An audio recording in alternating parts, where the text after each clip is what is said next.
Ya, pasti Ibu Iif tadi mungkin di awal sempat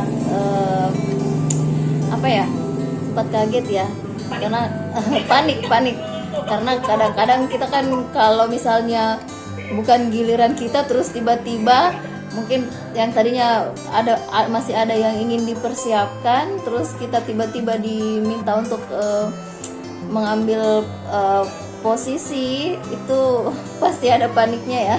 Tapi oke, Bu If sudah melalui dengan baik peer teaching hari ini. Cuman sedikit saja saran dari saya, karena saya lihat ini adalah siswa SMP ya, SMP berarti mungkin mereka masih ada masa anak kekanak-kanakan kayak gitu ya, jadi masih tatanan kosakata barangkali materinya. Kalau kalimat mungkin masih agak ini. Kalau SMP kita kan paling sering fokus ke kosakata. Mungkin di videonya tadi itu kan videonya sudah menarik sekali video yang diperlihatkan di awal. Peserta didik diminta untuk memperhatikan videonya, mungkin bisa ditambahkan saja. Mereka diminta untuk sambil menonton videonya, mereka menirukan cara pengucapannya biar dapat juga speakingnya.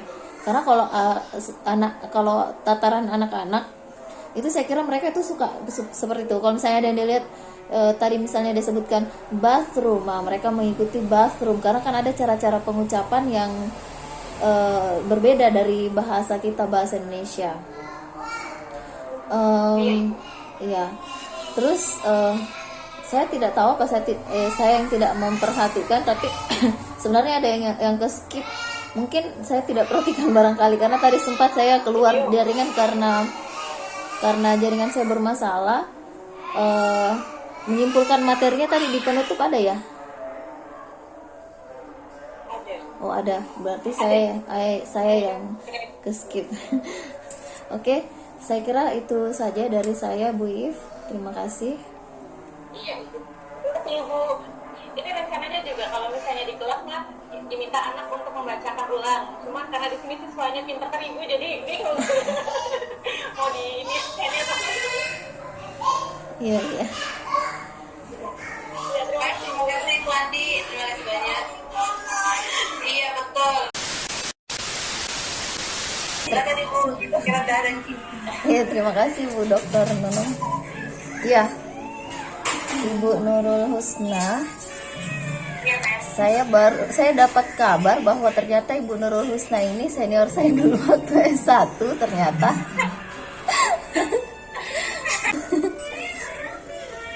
Baik, berkaitan dengan teachingnya tadi, ya ada satu yang poin plus saya perhatikan itu tadi Bu Nurul ini mengingat untuk memastikan kesiapan peserta didik. Ini penting kita lakukan tadi. Menurut ini receh mungkin bagi kita kadang-kadang, tapi ini sebenarnya penting. Misalnya mengingatkan pulpennya sudah siap, bukunya sudah siap, itu kadang-kadang kita lupa. Apalagi misalnya kayak daring itu kita kan mengingatkan memastikan jaringannya bagus nggak ataukah bagaimana. Nah itu penting dan itu telah dilakukan oleh Bu Nurul tadi. Terus kemudian masalah pembawaan watak Ibu Nurul ini juga tegas ya. Suaranya kurang lebih sama dengan Ibu Novi kalau tidak salah kemarin. Jadi kalau siang-siang begini kita butuh guru yang maksudnya selalu mengingatkan ya. Dan saya perhatikan juga dari hari Sabtu Ibu Nurul ini yang semangatnya paling terjaga begitu, entah sebagai guru atau sebagai peserta didik. Mungkin memang semangatnya ikut PPG ini semangat 45.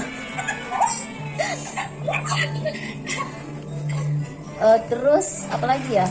Iya, terus ada tadi video ya, bagus sekali di videonya karena meskipun kesannya kayak Bu Nurul ini kayak guru tegas ya, kayak bagaimana sering mengingatkan jangan tidur atau bagaimana, tapi cara menyampaikannya melalui videonya tadi itu kalau menurut saya sih jelas ya, karena terstruktur kayak gitu. Cuman ada satu mungkin buat bukan cuma buat Ibu Nurul ya, mungkin buat teman-teman yang lain juga. Kita kan biasa di awal itu menyampaikan tujuan pembelajarannya kita atau pentingnya pembelajaran kita hari ini. Itu kan cuman saran. Kita kan sering membacakan begitu ke peserta didik. Anak-anak, tujuan pembelajaran kita itu seperti ini hari ini. Yang pertama seperti ini, yang kedua seperti ini. Mungkin alangkah bagusnya supaya nyantol ke peserta didiknya kita minta mereka yang membaca. Coba si A, apa tujuan pembelajaran, bisa dibaca tujuan pembelajaran kita yang pertama, jadi ingat, oh ternyata tujuan pembelajaran kita ini itu supaya kita bisa mengungkapkan obligation atau membuat kalimat obligation dan seterusnya. Saya kira itu dari saya, terima kasih. Terima kasih Dr. Amelia.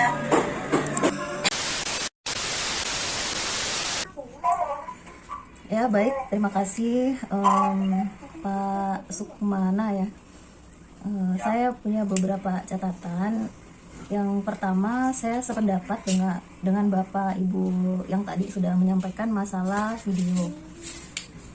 Kelihatannya ya memang mungkin maksudnya Pak Sukmana ini videonya untuk mengefisienkan proses pembelajaran. Hanya saja jatuhnya tadi karena entahkah karena atau bagaimana teknisnya sehingga videonya kayaknya suaranya kurang jelas dan itu terlalu panjang. Lalu mungkin kalau videonya panjang seperti itu, mungkin Pak Sukmana bisa mengecek, sesekali mengecek, mungkin di menit keberapa mengecek ke peserta didik apakah bisa dipahami video yang kita bagikan. Atau mungkin solusinya selain kita sampai tunjukkan ke peserta didik di screennya kita, mungkin kita bisa bagikan linknya saja, karena kalau tidak salah tadi videonya Pak Sukmana itu dari YouTube. Jadi mungkin bisa dibagikan saja linknya ke peserta didik untuk mengantisipasi ketidakpahaman. Maksudnya kalau ada peserta didik yang kurang bisa menanggapi seperti itu. Terus ada juga sedikit, saya tadi lihat RPP-nya Pak Sukmana itu kan discovery learning metode yang digunakan. Tapi yang saya lihat selama kegiatan ini itu kayaknya bukan ke discovery learning, malah jatuhnya kayak lebih ke konvensional. Sebenarnya materi ini menarik sekali Pak Sukmana ya, karena kita materinya adalah tentang memperkenalkan diri. Kalau discovery learning ini bagus sekali sebenarnya, kita bisa melibatkan peserta didik ya untuk mencari tahu, mendiscover sendiri bagaimana sih cara memperkenalkan diri kita dalam bahasa Inggris. Jadi mungkin solusinya, kalau yang tadi saya lihat videonya Pak Sukmana itu bisa dibagi-bagi. Kita ambil, ada tadi contoh, itu videonya bisa di awal untuk menjadi stimulus ke peserta didik ya untuk mendiscover. Nanti penjelasan panjangnya itu di belakang setelah peserta didik menemukan atau sambil peserta didik mendiscover, mencari tahu sendiri bagaimana cara memperkenalkan diri dalam bahasa Inggris. Terus berkaitan juga dengan materi ini, karena materi ini adalah memperkenalkan diri, maka sebenarnya di materi ini peserta didik itu yang lebih banyak berperan. Kita guru di sini hanya sebagai fasilitator. Satu lagi juga, tadi saya lihat di RPP-nya Pak Sukmana itu ada yang menarik sebenarnya, cuman Pak Sukmana lupa, yaitu menyampaikan lingkup penilaian. Itu tidak saya temukan di bagian pendahuluan, padahal sebenarnya bagus sekali seandainya Pak Sukmana jalankan itu. Satu lagi boleh ya Pak? Masalah teknis sedikit ya. Mungkin bukan cuma buat Pak Sukmana, buat Bapak Ibu yang lain, kalau kita mengajar melalui daring seperti ini ya, kan yang kelihatan peserta didik itu tidak melihat kita secara langsung. Yang kelihatan ini cuma wajah kita secara virtual. Jadi mungkin sesekali kita bisa, kadang-kadang kan kita guru meminta peserta didik, tolong nak diaktifkan kameranya, tujuannya apa? Karena kita ingin melihat peserta didik kita, mengenali. Nah kita juga guru itu juga perlu untuk mengecek bagaimana apakah kita ini sudah terlihat dengan baik oleh peserta didik secara virtual. Jangan sampai peserta didik merasa saya cuma mendengarkan suara tapi visual dari guru saya ini tidak jelas seperti itu. Karena tadi pas mana yang saya lihat cuma mata sama alis ke atas gitu. Kadang-kadang juga kan, apalagi corona ini kan ada peserta didik yang siswa baru terus tidak mengenal kita dari awal ya. Itu saja. Tapi kalau dari kemarin saya lihat Pak Sukmana ini orang yang paling ingin tahu begitu, sering bertanya, ingin menggali seperti itu apa yang bagus. Oke, terima kasih. Belajar. Ya. Sama-sama. Baik, terima kasih Bu Andi.